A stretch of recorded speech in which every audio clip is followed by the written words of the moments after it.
वृश्चिक राशि वाले बंधु, आप सभी का बहुत बहुत स्वागत है, हृदय से अभिनंदन है आपके अपने वैदिक मंथन भिंड यूट्यूब चैनल में। तो वृश्चिक राशि वालों, जरा ध्यान से समझिए, इस एक चीज को हमेशा अपने पास रखना, हर हालत में रखना, क्योंकि इस एक चीज से राहु बेहद डरता है, थर थर कांपता है। और इस एक चीज की इतनी शक्ति, इतनी महिमा, इतना प्रताप है कि इसके बारे में शास्त्रों में भी स्पष्ट तौर पर एक नहीं कई कई बार लिखा गया है। हम सारी बातें आपको स्पष्ट तौर पर बताएंगे, व्याख्यानों के साथ बताएंगे, प्रमाणों के साथ बताएंगे, और इसी चीज के बारे में आपको स्पष्ट तौर पर सारी जानकारी उपलब्ध कराएंगे। क्या है ये चीज, कैसे प्रयोग करनी है, क्या विधि विधान है, और क्यों इसे अब तक किसी ने आपको नहीं बताया है। जी हाँ, यह भी जानना बेहद आवश्यक है, क्योंकि बहुत सारे लोग यहाँ पर ऐसे भी हैं जो ये सोचेंगे कि आखिर ऐसी कौन सी चीज है जिसके बारे में हमें अब तक किसी ने नहीं बताया, क्यों नहीं बताया। तो इसका भी जवाब हम आपको देंगे कि क्यों अब तक आपको किसी ने इस एक चीज के विषय में कोई जानकारी नहीं दी, कभी नहीं बताया। यदि बताया भी है तो इस तरह से नहीं बताया कि यह चीज आप प्रयोग कर लें, यानी कि आप इसके महत्व को समझ लें। हल्की फुल्की ऊपरी जानकारी देकर छोड़ दिया होगा, इसलिए आप इसके बारे में नहीं जानते हैं। तो आज हम आपको इसी चीज के विषय में बताएंगे। इसी के साथ साथ हम आपके आने वाले 3 से 5 दिनों की सटीक 5 बड़ी भविष्यवाणियां करेंगे। इन 5 बड़ी भविष्यवाणियों को आपको अंत तक जरूर देखना, समझना है, क्योंकि ये आपके आने वाले समय, भविष्य और काल का पूरा रोड मैप है। इस रोड मैप में 70 से 80% बातें तो आपके जीवन में पूरी तरह से फिट बैठेंगी। कुछ हो सकता है ना भी बैठे, क्योंकि एक ही राशि के बहुत सारे लोग होते हैं। परिस्थितियां काल के अनुसार जीवन में स्थिति अलग अलग हो सकती है, तो जो ना आपके लिए फिट बैठे वो किसी अन्य भाई बंधु के लिए। इसी के साथ साथ हम आपको बताएंगे राहु की कुछ ऐसी बड़ी कमजोरियां, खामियां, जिनके बारे में आपको जानना बेहद आवश्यक है। हम राहु की ही बात क्यों कह रहे हैं बार बार, क्योंकि राहु का राशि परिवर्तन हुआ है। अब पूरे 18 महीनों तक राहु इस स्थिति में रहने वाले हैं, अभी कुंभ राशि में गोचर कर रहे हैं। तो अब ऐसे में आपको राहु से लाभ लेना ही होगा, सीखना ही होगा। अब तक जो हुआ सो हुआ, उसे जाने दो, लेकिन अब जो होने वाला है वह आपके नियंत्रण में होना चाहिए। वरना अगर राहु एक बार प्रतिकूल हो गया तो इसे अनुकूल बना पाना बहुत ज्यादा मुश्किल है। याद रखना कि राहु कोई व्यक्ति नहीं है, कोई ग्रह नहीं है, कोई पिंड नहीं है। राहु सिर्फ एक विचार है, छाया है, नकारात्मकता है। इसी को राहु कहते हैं, यही केतु है। तो अब ऐसे में यदि विचार, नकारात्मकता या छाया जो कि पहले से ही निगेटिव रहती है, उसे आपने यदि पॉजिटिव करना नहीं सीखा, अपने अनुकूल बनाना नहीं सीखा, तो इसे फिर बाद में अनुकूल बना पाना संभव नहीं। मतलब कहने का यह है कि समय और काल के अनुसार समय की यह मांग है कि आप इस कार्यक्रम को पूरा देखें, बताई गई बातों को समझें, जीवन में उतारें भी, क्योंकि ज्ञान यदि केवल सुनने तक ही रह जाता है, उससे आगे नहीं बढ़ता, तो ज्ञान का कोई मूल्य ही नहीं है। याद रखना कि एक श्लोक हमने पढ़ा था कहीं पर कि पुस्तकस्थातु या विद्या पर हस्तगतम धनम कार्यकाले समुत्पन्ने नसा विद्या न तद धनम।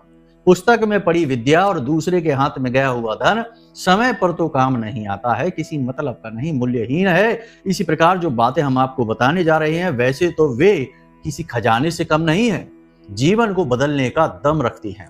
लेकिन यदि आप इन्हें अपने जीवन में उतारेंगे नहीं, आचरण में नहीं लाएंगे, तो किसी मतलब का नहीं है। फिर तो कार्यक्रम ही ना देखो, छोड़ो, कहीं मनोरंजक कार्यक्रम देखो, 2 मिनट 1 मिनट की रील देखो और जीवन के मजे लो। जीवन को बदलने के बारे में ना सोचो, क्योंकि यहां ठहरोगे तो जीवन बदल जाएगा, विचार बदल जाएंगे, उद्धार हो जाएगा। ठीक है, तो उम्मीद करते हैं कि सारी बातें आपने समझ ली हैं। अंत में हम आपको बताएंगे उस एक चीज के विषय में भी जिससे राहु बहुत ज्यादा डरता है। पूरे प्रयोग के तरीके, विधि विधान और शास्त्रीय प्रमाणों के साथ बताएंगे। तो सब कुछ आपको समझना, जानना है, अंत तक ठहरना है, बेहद आवश्यक है ये। तो चलिए अपने मूल विषय को शुरू करते हैं। महामाई को याद करते हुए जयकारा लगाइए प्रेम से और कमेंट बॉक्स में लिख डालिए, जय मां भद्रकाली कृपा करो। महामाई निश्चित तौर पर कृपा करेंगी आपके ऊपर, और कृपा करी ही है, तभी तो यह कार्यक्रम आप तक पहुंचा है।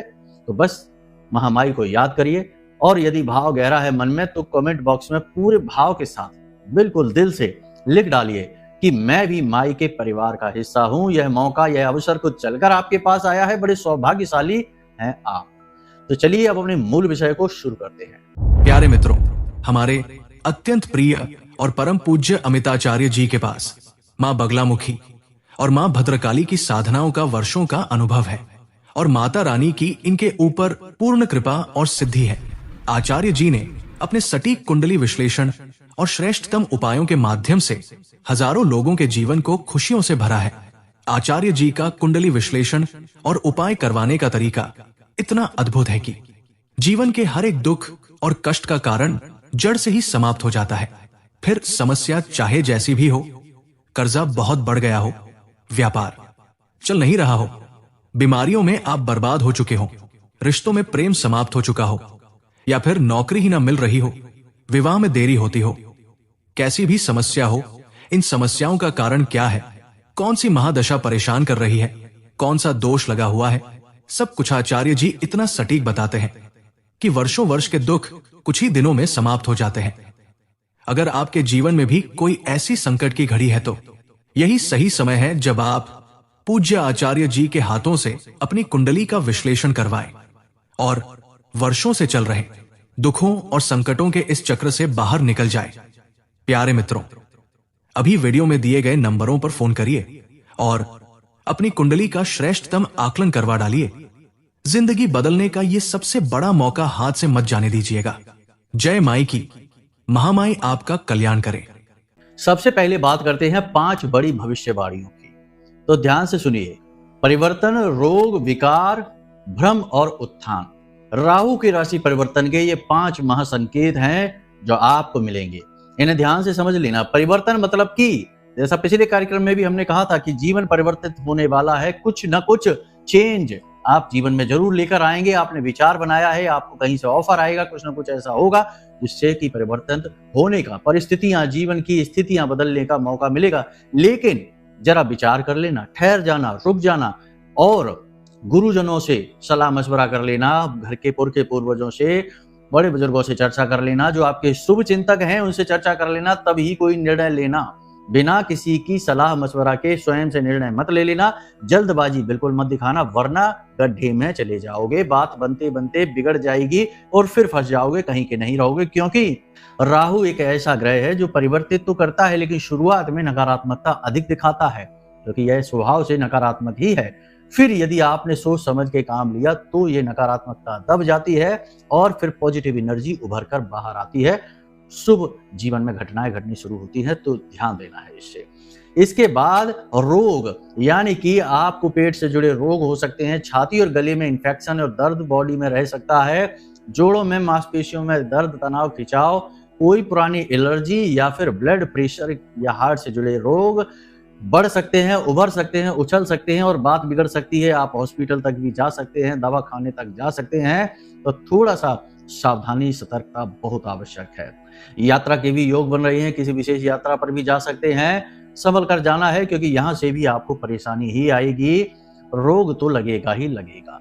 इसी के साथ साथ झगड़ा, तनाव की स्थिति, यानी वाणी आपकी असंतुलित हो सकती है, क्रोध मन में बढ़ सकता है, आप थोड़े से चिड़चिड़े स्वभाव के हो सकते हैं, किसी बात को लेकर भड़क सकते हैं, क्रोधित हो सकते हैं। तो थोड़ा सा अपने आप पर नियंत्रण आप बनाकर रखें, ये बहुत ही अधिक आवश्यक है। इसी के साथ साथ भ्रम, यानी कि कोई ना कोई ऐसा कार्य, नेगेटिव कार्य की ओर आप आकर्षित हो सकते हैं। जुआ, सट्टेबाजी, शेयर मार्केट या फिर किसी इसी प्रकार की गतिविधि में अपना पैसा लगा सकते हैं और बड़े बड़े नुकसान आप करवा सकते हैं। तो थोड़ा संभल कर रहना है, पैसे का लॉस नहीं करवाना है, भ्रम की स्थिति से बचना है। भ्रामक योजनाएं आपके सामने आएंगी, नकारात्मक स्थितियां, योजनाएं ऐसी जो आपको डुबाने वाली हैं, गड्ढे में गिराने वाली ऐसी योजनाएं कोई बता सकता है आपको, कोई सजेस्ट कर सकता है, किसी प्रकार से आपको इस तरीके से मैनिपुलेट करेगा, यानी कि भ्रमित करेगा कि आप अपना पैसा लगा देंगे, अपनी ताकत लगा देंगे और फिर आपको कुछ नहीं मिलेगा। अंत में हम आपको बता दें, उत्थान भी है, क्योंकि उत्थान का मतलब हो गया कि आप अगर अपनी नकारात्मक भावनाओं को, यानी विकार हमने बताया, अपने विकारों पर यदि आप पूर्ण नियंत्रण रख पाते हैं, भावनाओं पर नियंत्रण रख पाते हैं और धैर्य का गुण आपके अंदर है, यानी कि बातें चाहे कितनी भी आए आपके सामने, 1000 तरीके की योजनाएं आए, 1000 तरीके के लोग आए, यदि आप संतुलित रहते हैं, आप अपने ऊपर नियंत्रण रख पाते हैं, धैर्य से काम लेते हैं तो आपका उत्थान निश्चित है, क्योंकि राहु का फिर यह जो परिवर्तन है यह पॉजिटिवली एक्टिवेट हो जाएगा। 18 तारीख से 7 दिन के बाद राहु की एनर्जी क्लियर होगी कि आपके लिए पॉजिटिव है या नेगेटिव है। उससे पहले आपको सावधानी बहुत जरूरी है। जितना हो सके उतना चीजों के बदलाव से बचें, यात्रा से बचें, वाणी असंतुलित रखें, झगड़े विवाद तनाव की स्थितियों से दूर रहें और अपने आप को संभाल कर रखें। वही आपके लिए सर्वश्रेष्ठ सलाह रहने वाली है। अब बात करते हैं कि राहु की कमजोरियां क्या हैं, क्योंकि राहु की कमजोरियां जानना भी बेहद आवश्यक है। देखो, राहु के उपाय करने से पहले राहु को समझना बहुत अधिक आवश्यक है। जो राहु के स्वभाव को समझेगा, जो उसे पहचानेगा, उसके द्वारा किए गए छोटे से छोटे उपाय भी राहु को पॉजिटिव बना देंगे, अनुकूल बना देंगे। वरना यूं ही करते रहिए उपाय, कुछ भी नहीं होने वाला है। तो राहु की कमजोरियां क्या हैं? सबसे पहली बात कि निगेटिव एनर्जी की कमजोरी क्या है, पॉजिटिव एनर्जी। अंधकार की कमजोरी क्या है, प्रकाश। तो आपको क्या करना है, ध्यान से समझिए। पूजा पाठ अनुष्ठान और भगवान का नाम स्मरण, धार्मिक तो बनना ही होगा। यदि आप धर्म से दूरी बनाएंगे, राहु नेगेटिव हो जाएगा। राहु का एक सबसे बड़ा गुण यह भी है कि राहु आपको धर्म से दूर करता है, भगवान से दूर करता है, घृणा मन में उत्पन्न करता है और कुतर्क वितर्क, क्योंकि राहु तो सिर ही है, दिमाग ही तो है। राहु के पास तो शरीर नहीं है, दिमाग राहु का बड़ा तेज है। तो वह धर्म के खिलाफ ऐसे कुतर्क लेकर आएगा कि आप मान जाएंगे कि धर्म की बातें फिजूल हैं, बकवास हैं, भगवान का नामो निशान नहीं है, सब कुछ इंसान कर रहे हैं। इस तरीके की बहुत सारे लोग बातें करते समाज में पाए जाते हैं कि कर्म से सब कुछ होता है, पूजा में क्या रखा है, भगवान का नाम क्यों लेना है, क्यों फिजूल की बातों में पड़ना है, इससे बढ़िया तो अपना काम कर लो जाके, उससे 2 पैसे भी मिल जाएंगे। लेकिन ऐसे मूर्खों की बातें आपको नहीं सुननी है। ये वही मूर्ख हैं जो पहले तो ऐसी बातें करते हैं, फिर चुपचाप अपनी कुंडली विश्लेषण के लिए हम जैसे लोगों के पास भेज देते हैं, या मंदिरों में जाकर चुपचाप लाइन में लग के नारियल और प्रसाद भगवान को चढ़ा आते हैं। यानी अपने लिए तो इनकी विचारधारा बिल्कुल क्लियर है, लेकिन दूसरों को कंफ्यूज करने की ये हर वक्त कोशिश करते हैं। यानी इनके 2 चेहरे होते हैं, एक तो दुनिया को दिखाने वाला जो भ्रामक होता है, और एक वो जो अपने लिए है वो स्पष्ट होता है। ऐसे लोगों की बातों में पड़ने से आप और ज्यादा परेशान हो जाएंगे। तो राहु की सबसे बड़ी कमजोरी ये है कि यदि आपने धर्म का साथ पकड़ रखा है, कोई भी एक धार्मिक किताब घर पर ले आइए, गीता जी ले आइए, श्रीमद् भागवतम ले आइए, श्री रामचरितमानस लेकर आइए और उसमें से सिर्फ एक चौपाई पढ़ लीजिए प्रतिदिन। छोड़ो, केवल एक हनुमान चालीसा का पाठ कर लीजिए बस। वो भी नहीं कर पा रहे तो हनुमान चालीसा का जो शुरुआती श्लोक है, प्रारंभिकी है, उसी को पढ़ लीजिए। श्री गुरु चरण सरोज रज निज मन मुकुर सुधार, बरनौ रघुवर विमल जस जो दायक फलचार, इसी को पढ़ लीजिए बस। यदि आप इस प्रकार से जीते हैं और गलत चीजों से, जैसे शराब नहीं है, मांसाहार नहीं है, बिना मतलब में झूठ और व्यभिचार नहीं है, तो राहु आपसे डरेगा, आपसे कांपेगा, आपका बाल भी बांका नहीं कर पाएगा, क्योंकि आपके पास अंधकार है ही नहीं, आपके पास तो प्रकाश है। बड़ी बड़ी हैलोजन लाइटें हैं आपके पास, तो बड़ा अंधकार कैसे आएगा आपके पास? डरेगा ही। ईश्वर का प्रकाश है। एक सबसे बड़ी बात कि जिस भी भगवान की पूजा पाठ आराधना करो, उनके नाम का एक टीका अपने माथे पर अवश्य लगाइए। आपका जो माथे पर जो आप टीका लगाते हैं, वहां पर आज्ञा चक्र होता है। आज्ञा चक्र मतलब कि किसी को आज्ञा दी जाती है। आप स्वयं को भी आज्ञा दे सकते हैं और अपने जो आपका जो अंतर मन है, जिसे सब कॉन्शियस कहते हैं, वहां से ऐसे ऐसे विचार निकाल सकते हैं, ऐसी ऐसी बातें समझ सकते हैं जो कोई आपको बता नहीं सकता। उसी को आत्मज्ञान कहते हैं। स्वयं को आज्ञा देकर आप बहुत कुछ करवा सकते हैं, कोई दूसरा भी आपको आज्ञा देकर आपसे बहुत कुछ करवा सकता है। तो इस आज्ञा चक्र को छिपाना बहुत अधिक आवश्यक है, वरना नेगेटिविटी बढ़ जाती है जीवन में, आपके स्वयं के अंदर भी। इसीलिए हमारे ऋषि मुनियों ने इस आज्ञा चक्र को छिपाने की व्यवस्था बनाई और इस पर चंदन का लेप लगा दिया, ताकि कोई सीधे जब इसे देखे तो उसकी कुदृष्टि से आपका आज्ञा चक्र दूषित ना हो। तो आपको भी हमेशा यही करना है कि अपने माथे पर, अपनी आंखों के बीचों बीच एक टीका अवश्य लगाइए। किसी भी तरीके का लगा सकते हैं, लाल चंदन का लगा सकते हैं, सिंदूर का लगा सकते हैं, या फिर पीले रंग का लगा सकते हैं, जैसी आपकी श्रद्धा है। बस इसे छिपाना है, इसे याद रखना है। बहुत ही अधिक पावरफुल है यह, पूरे भाव के साथ आप इसे कर लीजिए। इसी के साथ साथ जो व्यक्ति गुरुजनों का सम्मान करता है, बड़े बुजुर्गों का सम्मान करता है और माता सरस्वती का सम्मान करता है, यानी वाणी से असभ्य शब्द नहीं बोलता, गाली गलौज नहीं करता, बिना मतलब में उल्टी सीधी बातें, बुराइयां, चुगलियां किसी की नहीं करता, और डेली धार्मिक पुस्तकों का और अच्छी किताबों का अध्ययन करता है, कुछ भी पढ़ता हो, थोड़ा बहुत ही सही लेकिन पढ़ता है, तो उस पर राहु की कृपा होती है, माता सरस्वती की कृपा होती है। और माता सरस्वती राहु की आराध्य देवी है, तो सीधी सी बात है कि राहु डरेगा ही। जो व्यक्ति शिवलिंग पर जल समर्पित करता है और काले तिल चढ़ा देता है, उस व्यक्ति से राहु थर-थर कांपता है, उसके पास नहीं जा सकता।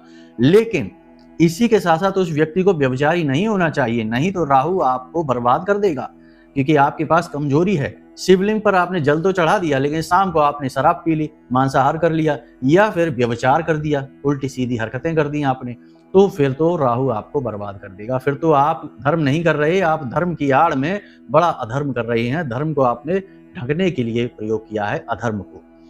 तो समझने की बात है। एक और खास बात यहाँ पर हम आपको बता दें कि जो व्यक्ति समय और काल को समझता है, अनुशासन में रहता है, अपने काम समय पर निपटाता है, सोशल मीडिया और गप्पे हाँकने में अपना समय खराब नहीं करता है, ऐसे व्यक्ति से भी राहु बहुत डरता है, उसका कुछ नहीं बिगाड़ पाता। एक और खास बात, सबसे महत्वपूर्ण बात है, इसे ध्यान से समझिए कि दिन में 1.5 घंटे का समय राहु काल का समय होता है और यह परिवर्तित होता रहता है। इसे समझने के लिए हम एक चार्ट आपको वीडियो में दिखाई दे रहे हैं, आपको मोबाइल की स्क्रीन पर देखिए एक चार्ट दिखाई दे रहा है, इसे आप स्क्रीनशॉट ले लीजिए, नोट कर लीजिए और इसमें हर दिन का राहु काल का समय दिया गया है, उसे समझ लीजिए। इस राहु काल के समय में किसी से वाद विवाद नहीं करना, किसी से नई बात की चर्चा नहीं करना, अपना शेयर नहीं करना अपनी बातों को, और कोई नया काम शुरू नहीं करना है। जो चल रहा है उसे चलने देना है, शांत रहना है और बहुत ही ठंडा रखना है अपने मन को, यानी कि बहुत ही ज्यादा शांत वातावरण में रहना है। किसी से ज्यादा गप्पे नहीं हाँकनी, मतलब कि ज्यादा एक्टिविटी नहीं करनी है। ये राहु काल को हमेशा टालना चाहिए, इसमें कोई भी कार्य नहीं करना चाहिए। इन चीजों को जो व्यक्ति समझेगा उसका राहु कुछ नहीं बिगाड़ पाएगा, उसके छोटे से छोटे किए गए उपाय से भी राहु प्रसन्न हो जाएगा, क्योंकि वह व्यक्ति अपने साथ प्रकाश को लेकर चल रहा है। राहु उसका नुकसान कैसे कर पाएगा। तो यहां तक आपने सारी बातें समझ ली हैं। अब ध्यान से समझिए कि राहु किस चीज से बहुत अधिक डरता है। तो रामायण में एक व्याख्यान मिलता है जहां पर कि हनुमान जी जब पूरी लंका को आग लगा देते हैं, उसके बाद जाते हैं, उन्हें बहुत गर्मी लगती है तो समुद्र में डुबकी लगाते हैं, तो उनके शरीर से पसीने की कुछ बूंदें निकलती हैं, एक मछली उसे निकल लेती है। ये कहानी आपने भी सुनी है। उसी मछली से जो संतान उत्पन्न होती है वह गर्भवती हो जाती है, उस संतान का नाम मकरध्वज रखा जाता है। पाताल लोक का राजा वह बनता है, पहले वह द्वारपाल होता है, लेकिन उसका जन्म राहु काल में होता है। जैसा अभी हमने राहु काल के बारे में बताया, वैसे ही जो 1.5 घंटे का राहु काल का समय होता है दिन में, उसी राहु काल में उसका जन्म होता है। तो जो मछली थी वह बहुत डर गई कि अब उसके पुत्र का क्या होगा, यह तो बेमौत मारा जाएगा, बेचारे का होगा क्या। तो इसी डर और भय से बचने के लिए जब उसने अपने गुरुजनों से चर्चा की, तो गुरुजनों के मार्गदर्शन में उसने अपने माथे से, क्योंकि हर मछली जो दिव्य होती है उसके माथे में एक मणि पाई जाती है जिसे मच्छमणि कहते हैं, मच्छमणि निकाली और अपने बेटे को गले में पहना दी।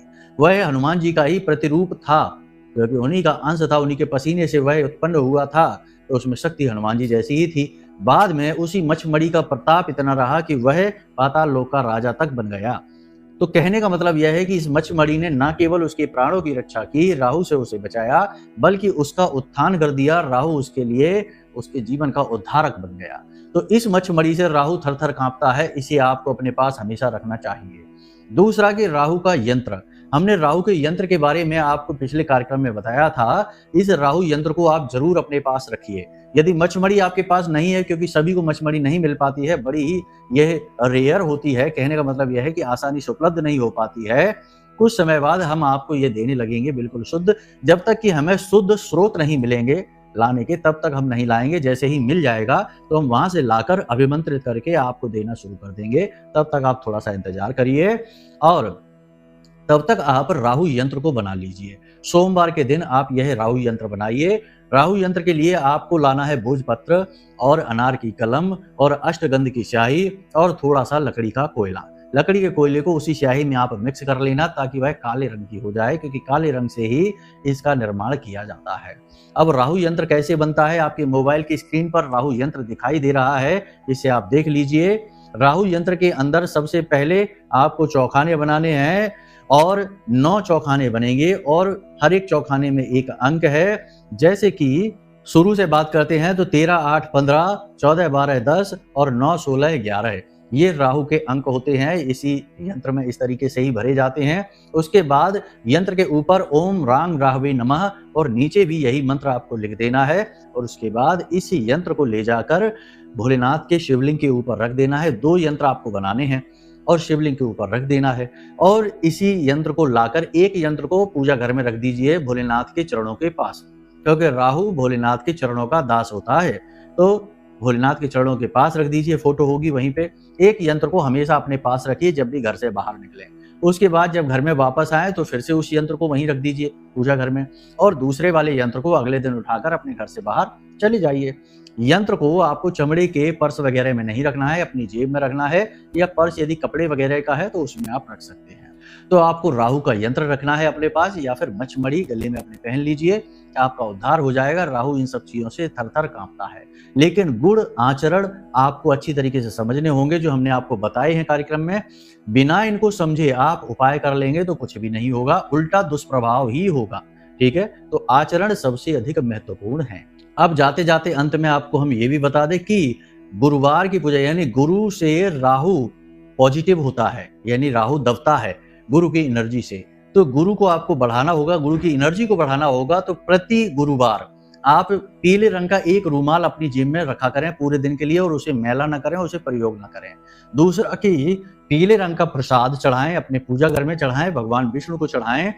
केले की जड़ में हल्दी मिला हुआ जल प्रति गुरुवार अवश्य डालें, प्रतिदिन डालें तो सर्वोत्तम है। और केले की जड़ में गाय के घी का दीपक केले की जड़ के पास अवश्य जलाएं। एक केले का पौधा अपने घर की छत पर लगा लें, उत्तर दिशा में लगाएं, सर्वोत्तम रहेगा। उत्तर और पूर्व के बीच ईशान कोण होता है या गुरु का कोना होता है, यहीं पर केले के जड़ का पौधा गमले में लगा ले, छोटा सा पौधा, और उसी के नीचे प्रतिदिन सुबह या शाम के समय गाय के घी का एक दीपक जलाया करें। केले की जड़ में आप हल्दी मिला हुआ जल भी प्रतिदिन डालें, बड़ा ही सौभाग्यशाली उपाय है यह। और पीले रंग का रुमाल जेब में रखिए और पीले रंग का प्रसाद ही भगवान को चढ़ाकर खुद भी पाइए और बच्चों को भी खिलाइए, छोटे छोटे बच्चों को खिलाइए। आपका उद्धार हो जाएगा, गुरु की ऊर्जा पॉजिटिव हो जाएगी और राहु आपके लिए नेगेटिव होगा भी तो पॉजिटिव हो जाएगा। ठीक है, तो ये सारी बातें आपने समझ ली अच्छी तरीके से। इन्हें अब अपने जीवन में, अपने आचरण में भी अवश्य उतारना, तब तो इनके लाभ आपको मिलेंगे। केवल सुन लेने से काम नहीं होगा। अब भी यदि आपको समझ में नहीं आ रहा है कि आपकी कुंडली क्या कह रही है और लाख उपायों के बाद भी आपके जीवन में परिवर्तन नहीं आ पा रहे हैं, तो जरूर कोई बड़ा दोष, कोई बड़ी खामी आपकी कुंडली, आपके ग्रह नक्षत्रों में है। तो उसे समझने के लिए आप कुंडली का विश्लेषण करा लीजिए। नंबर हमने वीडियो में दे रखे हैं, इन नंबरों पर फोन करिए, सारी जानकारी दे दीजिए और उसके बाद हम स्वयं आपकी कुंडली का विश्लेषण करके आपको दे देंगे क्या समस्याएं हैं, क्या दोष, क्या योग युतियां हैं, क्या कारण है जो आपके जीवन में कष्ट हैं और उनके श्रेष्ठ समाधान, सटीक समाधान क्या है वो आपको बता देंगे। फिर आप उन उपायों को करिए और देखिए कैसे जीवन बदलता है। कुछ ही दिनों, कुछ ही समय, कुछ ही महीनों में जीवन में जमीन आसमान का अंतर आ जाता है। हजारों लोगों ने इस सुविधा का लाभ लिया है, आप भी ले लीजिए। चलिए बंधु, उम्मीद करते हैं कि सारी बातें आपने समझ ली हैं। अब आज के इस कार्यक्रम को यहीं विराम देते हैं। हमेशा हंसते रहिए, मुस्कुराते रहिए, सकारात्मक रहिए। महामाई पर अपनी आस्था विश्वास जरूर बनाकर रखना, क्योंकि आपका उद्धार तो वहीं से होना है। तो प्रेम से बोलिए जय माई की। हमारे प्रिय और परम पूज्य आचार्य जी ने अपनी साधनाओं के अनुभवों पर आधारित शक्तिशाली उपाय और क्रियाओं के माध्यम से हजारों लोगों के जीवन को पूरी तरह से बदला है। आचार्य जी के द्वारा बताया गया हर एक उपाय इतना सटीक और कारगर होता है कि जो भी इसे पूरे भाव के साथ कर लेता है उसे साक्षात महामाई की कृपा और आशीर्वाद प्राप्त हो जाती है। इसलिए निसंकोच इन उपायों को पूरे भाव के साथ करिए, आपका कल्याण होगा। जय माई की।